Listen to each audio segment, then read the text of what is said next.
ఇంట గెలిచి రచ్చ గెలవాలి అనే ఫార్ములాని ఆ నాయకురాలు నమ్ముకున్నారా? దాన్నే పాటిస్తున్నారా? అందుకే తాను పెట్టబోయే కొత్త పార్టీని సొంత జిల్లా నుంచే తీర్చిదిద్దాలని నిర్ణయించుకున్నారా? దానికోసం ప్రత్యేక వ్యూహాలు రచిస్తున్నారా? ఆమె పెట్టబోయే పార్టీ ఆ జిల్లాలో ఏ మేరకు ప్రభావం చూపించే అవకాశం ఉంది? ఆమెతో నడిచే నాయకులెవరు? ఆమె పొలిటికల్ ఫ్లాష్ బ్యాక్ ఆ జిల్లాలో ఆమెకి పాజిటివ్గా మారుతుందా, నెగిటివ్ ఎఫెక్ట్ చూపిస్తుందా? ఇక పార్టీ పెట్టాక ఎదురవనున్న తొలి పరీక్షల్లో ఆమె నెగ్గుతారా? ఇంతకీ ఎవరా నాయకురాలు, ఏదా జిల్లా? గతంలో బీఆర్ఎస్ అధికారంలో ఉన్నప్పుడు ఉమ్మడి నిజామాబాద్ జిల్లా రాజకీయాల్లో కవిత కీలకంగా వ్యవహరించేవాళ్ళని చెప్తారు. ఆ జిల్లాలో ఎంపీగా, ఎమ్మెల్సీగా ఆమె పనిచేశారు.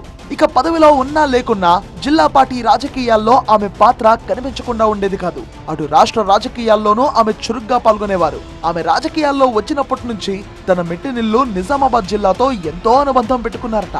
ఆ జిల్లాకు ప్రాధాన్యం ఇచ్చేవారని చెప్తారు.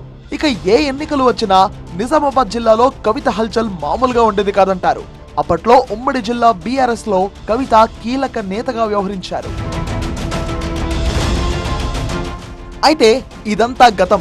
ఇప్పుడు బీఆర్ఎస్ తో పూర్తిగా తెగదింపులు చేసుకున్నారు కవిత. తాను కొత్త పార్టీ పెట్టినట్టుగా శ్రీరామనవమి నాడు నిజామాబాద్ జిల్లాలోనే ఆమె ప్రకటించారు.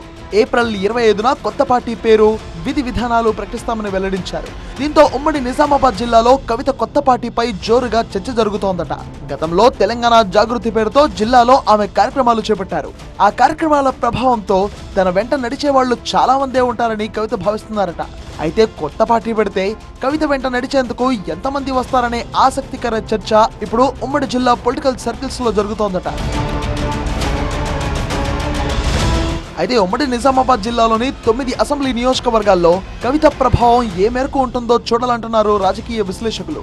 ఉమ్మడి నిజామాబాద్ జిల్లాలోని అన్ని నియోజకవర్గాల్లోని నేతలతో కవితకు పరిచయాలు ఉన్నాయంటారు. అవి ఈ సమయంలో ఆమెకు ఏ మేరకు ఉపయోగపడతాయి అనే దానిపై ఇంకా ఓ స్పష్టత రావాల్సి ఉంటుందంటున్నారు. అప్పట్లో ఆమె చేసిన కార్యక్రమాల వల్ల లబ్ధి పొందిన వాళ్ళు ఉంటే వాళ్ళు ఆమెతో అడుగులు వేస్తారా లేదా అనేది ఇప్పుడు చెప్పలేమంటున్నారు విశ్లేషకులు. అలాగే అప్పట్లో ఆమె వ్యవహార శైలితో ఎవరైనా ఇబ్బంది పడ్డ వాళ్ళు ఉంటే ఇప్పుడు కవిత కొత్త పార్టీపై వాళ్ళు ఏ మేరకు నెగిటివ్ ప్రభావం చూపిస్తారు అనే దానిపై కూడా ఇప్పుడు ఏమీ చెప్పలేమంటున్నారు విశ్లేషకులు. 2019 ఎన్నికల్లో ఉమ్మడి నిజామాబాద్ జిల్లాలో పసుపు బోర్డు కోసం లక్షలాది మంది రైతులు ఉద్యమించారు. కవితకు వ్యతిరేకంగా వందలాది మంది రైతులు ఎంపీ ఎన్నికల్లో నామినేషన్లు కూడా వేశారు.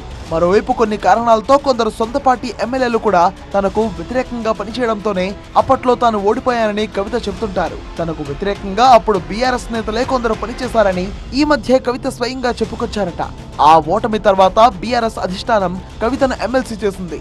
అయితే తాను పార్టీ పెట్టాక గతంలో తనకు వ్యతిరేకంగా పనిచేసిన నేతలను కవిత టార్గెట్ చేస్తారనే చర్చ జరుగుతోందట. ఈ పొలిటికల్ ఫ్లాష్ బ్యాక్ నేపథ్యంలో తాను పెట్టబోయే రాజకీయ పార్టీని ఉమ్మడి నిజామాబాద్ జిల్లాలో బలంగా తీర్చిదిద్దాలని కవిత చూస్తున్నారట. తనకు గ్రామంలో క్యాడర్ ఉందని, పిలిపిస్తే చాలు వెంట నడిచే వాళ్లు చాలా మందే ఉన్నారని కవిత భావిస్తున్నారని ఆమె సన్నిహితులు చెప్తున్నారట. ఇక కవిత పార్టీ పెట్టాక ఎదుర్కోబోయే తొలి పరీక్ష జెడ్పీటీసీ, ఎంపీటీసీ ఎన్నికలు.